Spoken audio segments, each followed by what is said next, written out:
ازيكم يا اخواتي؟ عاملين ايه؟ يا رب تكونوا بألف خير. ده هيبقى الجزء التاني من حكاية كينجا، فلو ما شفتش الجزء الاول روح شوفه علشان تفهم احداث الجزء ده. وصلى على سيدنا محمد عليه افضل الصلاة والسلام. ومن غير كلام كتير يلا بينا نكمل حكايتنا. فبنتاني الحكاية وبتبص في وقتها البنت الصغيرة الكانج وشكلها عايزة تقتله بسبب انه هزمها بحركات غريبة كده منه. فبنرجع معصان البرقوق اللي بيقول لكانج انت مستعد يا ولد ولا ايه؟ فبيقول له كانج انا مستعد يلا نتقدم. بجانب بطلنا والمعلم بيكون الناس واقفة ومش مصدقين ان هم هيشوفوا قتال بين بطلنا اللي يعتبر لسه عيل صغير والشيخ الاول لطائفة جبل فبيبدأ كانج يحلل الأمر وبيبان إن الشيخ الأول واقف ومش بيتحرك مستنيه هو يتقدم. وطبعا بما إن الشيخ فنان قتالي بيفهم على طول كانج إنه زمانه نشر طاقته الداخلية وهو لو تقدم يلبس في الحيط. فبيتوصل كانج لإنه علشان يحول القتال ده لازما يخليه قتال قريب المدى علشان ما يبقاش للشيخ الأفضلية في القتال. فبياخد كانج وضعية القتال بتاعته وبيبص للشيخ وهو عازم على عدم التقدم بسرعة زي ما بيعمل كل مرة. فبيفضل إن كانج لاحظ المجال الهيكل الخاص بيه وبيقدر إن الشيخ الأول إن كانج أعظم موهبة من تلميذاته. فعلشان كده بيفاجئ الشيخ كانج وبيوسع المجال بتاعه لعند كانج. والامر ده بيصدم كانج بطلنا بصوره مرعبه. وبعدها باستخدام السيف الخشبي بيسدد الشيخ على كانج ضربه بماله القويه جدا. فبيتفاداها كانج بواسطه حركه الملاكمه بتاعته. فبيسدد الشيخ ضربه تانية وفي نفس الامر بيتفاداها كانج تاني. فبيستعجب الشيخ من اللي حصل وان يعني كانج بيتفادى هجماته بالرغم من استخدامه الحركات الغريبه دي. فبنشوف كانج وهو قلقان جدا لان الشيخ باين انه مش بيتسلى معاه وبيقوم بدمج حركات حقيقيه ممكن تقتل كانج مع حركات مزيفه وبيدمر بتاعته علشان يخوف كانج. وذا الامر اللي بيرعب كانج فعلا وبيبقى مستعد لتسديد هجوم قوي جدا على رجله لكسرها خالص. ولكن الشيخ مش تلميذ وبيرفع كانج بضربه كانج بينصدم منها ومش بيدرك ان الشيخ عرف هجمته السريعه. فبيقول له الشيخ انت لسه صغير يا ولد انك تعرف تعمل معايا حاجه زي كده. فبيعمل بطلنا حاجه صدمه للكل وهي انه كان عارف ان الشيخ الاول هيمسك تحركه. فعلشان كده بيتبادر بالهجوم الحقيقي اللي هو فينش المصارعه الحره اللي بدوره هيوقع الشيخ على الارض ويثبته. فبيضحك الشيخ عليه وبيقول له انت بتعمل ايه يا ولد؟ فبيحط كانج قدمه على راس الشيخ وفجاه بيضربه في عصب رقبته والضرر بيكون كبير جدا. ولكن فجاه بيقطع حماس كانج الشيخ الاول اللي في لحظه بيفعل طاقته الداخليه وبيخرج للمكان مع العلم ان طول القتال ما كانش مطلع المنى بتاعته ابدا حول جسده. وبعدها بلحظه بنشوف كانج متعلق في يد الشيخ الاول زي الطفل الصغير وضحكته فشخه بقه بكل سرور. فبيمسكوا الشيخ وبيخسسوا فيه الارض وبنشوف ان المكان بيتدمر حرفيا لقطع مع كانج. فبتتحول الاحداث بعد مده وبنشوف وقتها كانج لسه فاهم من الاغماء اللي اصابه وبيستنتج في وقتها انه للاسف خسر وما استحملش الهجوم واغمى عليه كمان. ولكن في النهايه بيتقبل الامر لانه مش دايما هيكسب لازما يخسر يعني. والاستفاده من القتال ده كانت اكبر من الخساره. فبيخش له الشيخ وبيقول له انت صحيت يا ولد اخيرا؟ فبيقول له كانج صحيت. ايه اللي جابك هنا يا عم انت؟ فبيضربه الشيخ على قفاه وبيقول له انا جيت علشان اقلت عليك بس باين انك عيل زباله ما بيحصلكش حاجه. فبيقول له كانج يعني انت جاي ترخم عليا اول ما صحيت يعني كده ولا ايه؟ فبيقول له الشيخ مش مهم، المهم دلوقتي حاسب بايه؟ فبيقول له كانج مش فاهم حاجه فهمني قصدك ايه؟ فبيرد الشيخ ايه رايك في طعم اول خساره في حياتك؟ كانت مره صح؟ طعمها حلو. فبيستجرد كانج وبيقول له بصراحه ديت مش اول خساره ليا. فبيهنج كانج اللي كان مش متوقع ان في طفل او انسان عموما قدر انه يهزمه. فبيكمل كلامه وبيقول له بص يا كانج انا هديك نصيحه لو كنت عايز تكمل في الطريقه اللي بتتدرب بيها دي. اول حاجه هسالك سؤال لازم ترد بيه عليا، انت بتتمرن عشان تبقى قوي ولا علشان استمتع بالقتالات اللي انت بتخش فبير كانج؟ انا عايز استمتع بالقتالات. وده في دماغه بيقول لنا انا افرح جدا لو حولت الفنون الحديثه لفنون روحيه قتاليه، الامر ده هيبقى نقله في فنوني. فبيرد الشيخ طب انت تتجنب الفنون القتاليه الموجوده ليه؟ على فكره هي قويه وليها مزايا برضه، هل ستتخلى عن هذه المزايا ببساطه كده؟ فبيرد الكانج وهو بيدرك انه اهتم بكل وقته بتحويل الفنون القتاليه لدمجها بالفنون القتاليه الحاليه وناسي امر الفنون الموجوده اصلا في الطائفه وفي الطوائف اللي بجانبه. فبياخد كانج وضعيه التدريب من تلقاء نفسه وبيقول لنا انا اللي حصل لي ده بسبب عنادي في السابق مع الشيخ كي. انا شكلي فعلا وقعت في فخ تناقض الافكار، لازم اصحح من تفكيري. فبيخرج الشيخ من غرفه كانج اللي بنشوف انه داخل في حاله التنوير فجاه بسبب انه وصل لحقيقه كانت مختفيه عنده بالفعل. والامر ده بيظلم الشيخ كي لان بطلنا شخص مش عادي ابدا. وحرفيا بعدها بيمشي الشيخ كي وهو بيقول لنا انا بتطلع للقتال اللي هياخده ضد هذا الفتى، أراك المرة القادمة يا كانجا. فقبل ما يغادر بيوقفه بطلنا وبيقول له اللي بيكون صحي من التنوير شكرا يا سايكي. فبيقول له سايكي ولا يهمك يا كانجا، ما تنساش تزورنا في طائف الجبل وعوع. فبيقولوا كانج خلاص تمام. فمرت عديد من الأيام والأسابيع وبتروح بينا الأحداث بعد مرور 10 سنين كاملة. كانت السنين دي كافية علشان يبقى كانج شاب واعد جدا. فبيخرج لنا كانج وبيقول لنا أنا مش مصدق إن دخلت في عزلة المدة الكبيرة دي وبطريقة أو بأخرى أنا وصلت لمستوى الذروة. وهنا كانت الصدمة عزيزي المشاهد لأن كانج نجح في الدمج بين الفنون القتالية وبين التقنيات الحديثة اللي في عصرنا ده وخلق تقنيات جديدة تساعده في جسده إنه يتدرب بصورة مرعبة ويصل بيها إلى بداية مستوى الذروة القتالية في العالم اللي هو فيه. فبيقول لنا كانج إني فلتت من التاجر يونو لوالدي يعني بعد الإزالة في السابق مع السيد كيكي بعد العزل، أو بقيت تمام وتعلمت الفنون القتالية الحديثة بعد دمجها بالفنون القتالية اللي في العالم ده. فبيرب ببطانة للتاجر يونو بيقول له والدي أنا رجعت من العزلة اللي كنت فيها. فبيتصدم التاجر يونو بيقول له ولا كانجا غادر البيت. فبيرب الكانجا وانت بتقول ايه يا عم انت؟ فبيرو كاجر انت كبرت دلوقتي وبقيت شاب بالغ كفايه، الجهو والتضريب لحد هنا، روح لف البلاد. اقول لك على حاجه، لف بلاد جانجوا وما تنساش تجيب بنت حلوه معاك زوجه ليك. فبيقول له كانجا طب افرض اني خرجت واتامر عليا بعض اسياد الفنون القتاليه في وقتها، هعمل ايه؟ هيعملوا من فخادي اهل شاورما البطط، لازم اتدرب وابقى قوي علشان لما حد يقرب مني اعرف اتصدى له. فبيضربه التاجر وبيقول له يا ولا ازباله،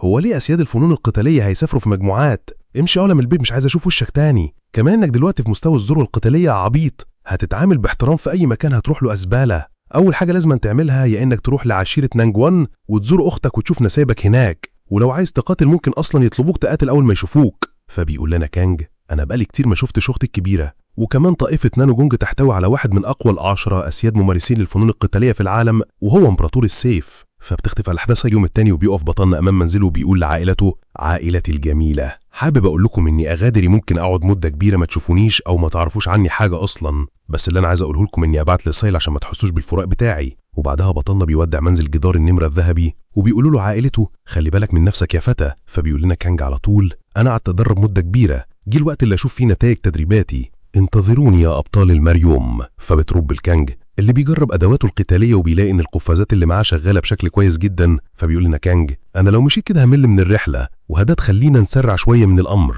وبعدها بيقفز بطلنا في الهواء وباين انه هياخدها طيران لحد اقرب مدينه قبله. فبتختفي الاحداث امام بوابه احد المدن وفي تاجرين واقفين، بيقول احدهم للتاني مش لو اتعلمت فنون الطيران كان زماني دلوقتي مش محتاج اقف في طابور وسط الناس الكتيره دي. فبيقول لصديقه يا احمق هو في ناس اصلا بتعرف تطير في الزمن ده؟ انت بتدخن ولا ايه ولا؟ فبيضربوه فجأة بيوقفوا عن الكلام دخول شخص قادم بل وطاير في السماء ونازل عندهم. فبعد شويه بنعرف انه كانجي اللي وصل بالسلام لبوابه المدينه وبيسأل في وقتها التاجرين هو احنا فين حاليا؟ فبيرد عليه التاجر اللي كان نفسه يطير يا سيدي دي واحده من اكبر المدن في مقاطعه هينان. فبيقول له كانج تمام حلو ده، فين مقاطعه اوهواي بقى اروح لها ازاي يعني؟ وحرفيا خلف بطلنا والتاجر بيكون التاجر التاني واقف ومصدوم لانه حرفيا كان من شويه بيقول ما ينفعش البني ادم الطبيعي يطير، بس باين ان بطلنا مش طبيعي. فبيرد التاجر يزمن تروح ليوليانجا الاول بعد كده على اوهواي بس، وتقدر تستريح هنا شويه قبل ما تروح لليوليانجا لان بيقال ان الحانات هنا بيقدموا اكل جامد جدا. فبيقول له كانج خلاص تمام هقعد هنا شويه شكرا ليك. فبعد ما بيودع بطلنا التاجرين وبيمشي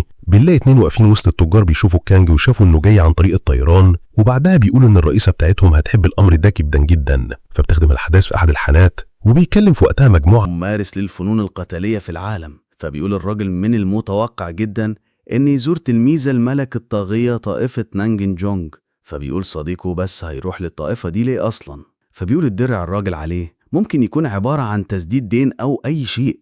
اللي عرفه حاليا هو ان الملك الطاغيه هيبعت لملك السيف الميزو بهديه. فاثناء ما الراجلين قاعدين بيتكلموا عن اللي بيحصل بيكون كانج قاعد في الترابيزه اللي بجانبهم وبيقول حلو الامر ده، لو صارت الامور زي ما انا متوقع احتمال اشوف الفنون القتاليه الخاصه بالملك الطاغيه في طائفه نانجن جونج. وبيبقى قصده والعصير اللي في بقه وبيقول لهم بعدها بطلنا انا مش تلميذ الملك الطاغيه، انت شكلك غلطت في العنوان. فبيقول برميل انت بتتظاهر بالغباء ولا ايه؟ انت لابس درع ومتسلق، اكيد انت هو، ما تعملش نفسك عبيط وتعالى معانا، انا عارف ان انت خايف مننا. وبعدها بيتكلم الجماعه اللي معاه وبيقول له الكانج سالم يالا تعشيره نانجن جونج وهنسيبك في حالك. فبيفكر برميل انه لو اكل الحبه السماويه اللي مع بطلنا اللي هي اصلا مش معاه يعني، بس خلينا نقول انها معاه يعني، هيقدر يوصل لمستوى الذروه العليا والمنطقه باكملها هتخضع ليه. فبيفضل البرميل مش بيمل من الكلام ولا بيصدق وبيقرر انه هيسيبهم ويغادر. فبيقول لهم كانج اول ما بيشوفهم واقفين بيتفرجوا عليه شباب انتوا هتقفوا هنا ولا ايه؟ تعالوا معايا تعالوا معايا ما ينفعش كده. فبتتحول الاحداث لغابه وبيتكلم البرميل قائلا سلم الحبه السماويه اللي معاك ومش هنقتلك. فبيندفع كانج عليه وبيقول له انا مش تلميذ الملك الطاغيه يا ابن الخرطيط. فبيفضل معيل صغير بيسدد عليه هجوم في نفس اللحظه باستخدام قبضته، ولكن كانج بيستعمل تقنيه الكيك بوكس وبيخبطه خبطه في دماغه كفيله تعمل له ارتجاج في المخ وتموته بالسبب انه اضعف من انه يتصدى ليها. بيتنزع من المكان نهائيا وبيلزق في الشجره. فبياخد كل الجماعه الصدمه حرفيا من اللي بيحصل ده لانه ارسل زعامهم بضربه واحده. فبيقول واحد فيهم لاصدقائه تلميذ الملك الطاغية ده قوي جدا. فبينفعل عليهم بطلنا كانج وبيقول لهم أنا مش تلميذ الملك الطاغية يا حسالة منكم ليا، وبيبقى شكله اتحول عليهم خلاص. فبيحذر المقاتل صحابه إن هم هربوا من المكان بسرعة، لأن تلميذ الملك الطاغية في حالة هيجان دلوقتي، وبيوصل بيه الحال إن هم بيطلبوا النجدة. يخرب بيت الضحك اللي بيحصل. فبتتحول الأحداث لنفس الحانة السابقة، وبنشوف وقتها الرجالة بتوع امبارح عمالين يتساءلوا إيه اللي ممكن يكون حصل لتلميذ الملك الطاغية. فبيقول صديقه زمان: الدرع الذي لا يعظم قتله في النهاية هو سيد في مستوى الذروة القتالية. فبيقطع حديثهم فتق دخول أحد الرجال، وبيعلم في المكان بالكامل إن تلميذ الملك الطاغية فتك بجنود الدرع الذي لا يهزم، وخلاهم كلهم بما فيهم القائد بتاعهم عاجزين عن الحركة. فبيصدم كل اللي موجودين، وبيطلع رجل وبيقول الأكتر اندهاشا بقى إن هم على قيد الحياة، بس أنواة الطاقة بتاعتهم تم تدميرها وبقوا عاجزين تماما. فبيقع كل الرجال في الدرع الذي لا يهزم جنوده، وبيقولوا إن اللي عمله تلميذ الملك الطاغية ده في جنوده خلاص بيكون طلع كل اللي موجودين على تلميذ الملك الطاغية لقب التنين الشهم، مع العلم إن الأمر ده لا يمت لكانج بصلة، وهو عمال يخش في القتال ويكتسب ألقاب لشخص تاني أصلا. فبيقطع الفرحة دي دخول شخص قوي بيقول لنا إن الإكسير لسه مع تلميذ الملك الطاغية الزعيم تاي شيوك. هيعجبه الخبر ده جدا جدا، وشكلي فيه مصيبة جاية لكانج بطلنا قريب. فبيمشي كانج وبيقول: يا لها من أيام زي الزفت والخرا حرفيا. افتكرت إن هم أقوياء بس طلعوا شوية حسالة. أنا متأكد بشكل تام إن أساد الذروة العليا والناس الأقوياء في المريوم هيعجبني،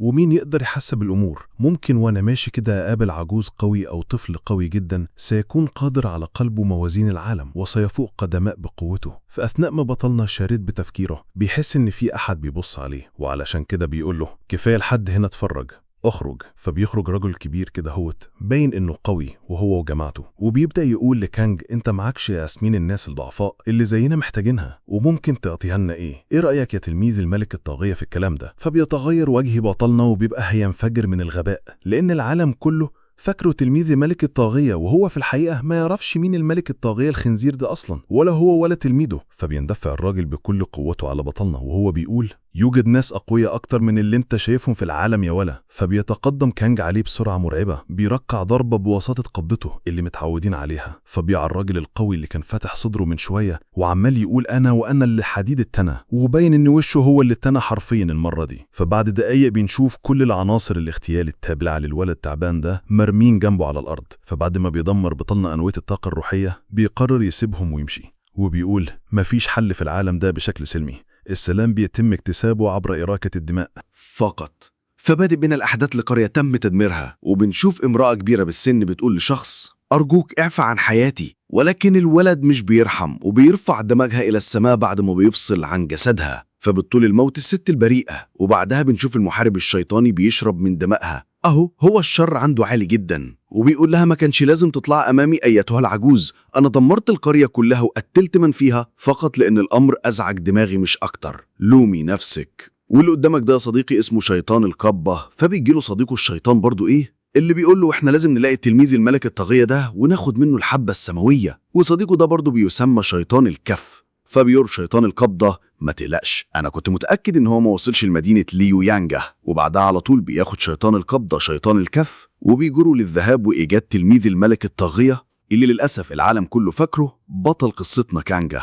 فبتعي بينا الإحداث مع بطلنا اللي بيكون قاعد بيشرب شاي مع رجلين كده. فبيقول له أحدهم: بص يا صديقي كانج، أنت هتمشي من الطريق ده علشان توصل لليون يانجا اللي هي وجهتنا، فنمشي كلنا مع بعضنا أحسن. وفجأة بيقطع كلامه انفجار كبير جدا في المكان بيزلزل الغابة من شدته.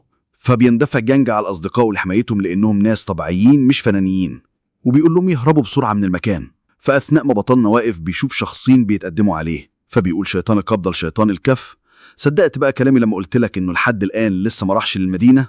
فبيقول له بطلنا: قبل ما توصلوا أنا مش تلميذ الملك الطاغية، فامشي، أنا مش معايا الشيء اللي انتوا بتدوروا عليه. فبيضحك شيطان القبضة وبيقول لكانج: انت فاكر ان احنا هنصدق؟ طب أبلا ولا.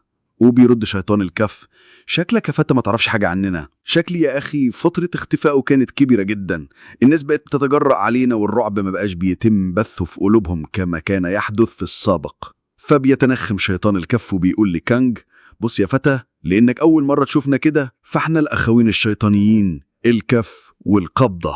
فتعالوا أفهمكم مين الاتنين الزبالة دول. الاتنين الزبالة دول عبارة عن بشريين بدون قلب قضوا حياتهم على القتل وسفك الدماء، بسبب عاداتهم الشيطانية، فأصبح أعداء للموريون بالكامل. ولما اتقبض عليهم قدروا إن هم يهربوا بواسطة تقنياتهم الشيطانية. فبنرجع لأرض المعركة، وبيقول شيطان الكف: كان نفسنا ناخد عزلة تدريبية علشان نتوصل لمستوى معين أنا وأخي، ولكن للأسف جالنا خبر إنك معاك الإكسير، فقلنا نسلم عليك قبليها. فبيتقدم بطلنا عليه بالسرعة خيالية وهو بيتكلم، بيرفعه من على الأرض وبيسدد له ضربة في نفس اللحظة بتباعد بصورة كبيرة جدا. فبيندفع القبض على بطلنا وهو متعصب لأن كانج يعتبر هجمه بغدر، فبيتفادى جانج الضربة وبيرتعش. والأمر ده بيباه كل الشيطانيين لأنه ما حسش ببطلنا إنه في السماء أصلا. فبيقول لهم: أنا أقول لكم نصيحة أخيرة، اهربوا من هنا علشان ما يتمش قتلكم من طرفي. فبيتعصب الكف وبيندفع بكل طاقته على بطلنا كانجا، فبسرعة مرعبة بيديله كانج ركليته الخلقية الشيطان الخاصة بيه، وبيرسلوا عند الشجرة الكبيرة علشان يلزقوا فيها زي اللبانة. وبعدها بيتكلم شيطان الأبدة كانج وبيقول له: تعرف يا فتى، أنت مش مختلف عننا، إحنا كنا زيك في السابق، هتضمن على القتل وإراقة الدماء، إراقة في عالم الجحيم يا فتى. وبعدها بيموت شيطان الأبدة وهو كمان على قد بطلنا كانج. فبيبقى لهم كانج بيقول لهم: محدش يقدر يعرف اللي انتوا بتقولوه ده، ومش انتوا اللي هتحددوا موتي أو حياتي. فأثناء ما كان واقف بيلاحظ إن في شخص بيتفرج عليه في الخفاء أثناء ما هو كان بيقاتل الشيطانين. فبيقول له: اخرج يا هذا، كفاية كده، أنا عارف إن أنت بتراقبني من مدة كبيرة. فبيخرج رجل غريب كده وبيتأسف لكانج على ردة الفعل اللي عملها، وبيقول له: أنا آسف، تصرفي ده مش محترم، كنت عايز أساعدك في قتالك مع الشيطانين، بس لقيت إن أنت مهيمن على القتال. فبيقطع كلامه كانج وبيقول له: فقررت إن أنت تقف تتفرج عليا صح؟ فبيعتذر الراجل وبيقول لكانج: أنا آسف، ما كانش قصدي، أنا هعمل أي حاجة تطلبها مني تعبيرا عن أسفي ليك. فبيعرف كانج للأمر وبيعرف إنه محارب صالح مش شيطاني، ومن نبرته المهذبة بيعرف إنه زعلان على فعلته إيه اللي عملها دي. فبيقول له الراجل: يا أخي أنا متفاجئ منك جدا إن أنت جبت هجالهم حرفيا لوحدك، التوأمان دول عليهم جايزة مالية كبيرة جدا للي هيجيبهم سواء عايشين أو ميتين. فبيتخض كانج وبيسأله لو كان بيتكلم فعلا بجد. فبيرد الشاب: أيوة يا أخي. فبيرد بطلنا: أنت لسه قايل إن أنت هتعمل لي خدمة صح؟ في هذه الحالة أبلغ الحكومة في اليو يانج باللي حصل ده، ولو عملت كده اعتبر فعلتك اللي أنت عملتها خلاص أكنك ما عملتهاش. فبيفرح الشاب جدا وبيسلم على بطلنا وبيقول له: أنا أون تايهو، هعمل اللي طلبته مني بكل سرور. فبيرد بطلنا: وأنا كانج سانجو، هنتقابل تاني لو شاء القدر. فبتحتقب الأحداث لحكومة ليو يانج المقر الرئيسي بتاعهم يعني. وبيقدم رئيس الحكومة الجايزة لبطلنا وهو بيقول له: شرف ليا إن قابلت التنين الشهم شخصيا. فبيقول له كانج: استنى بس، مين التنين الشهم ده؟ فبيرد رئيس الحكومة: انت طبعا يا تلميذ الملك الطاغية. فبيفضل أناس بينادوه فعليا بالاسم الغريب ده، ولكن في النهاية بيقول له كانج: شكرا للمكافأة.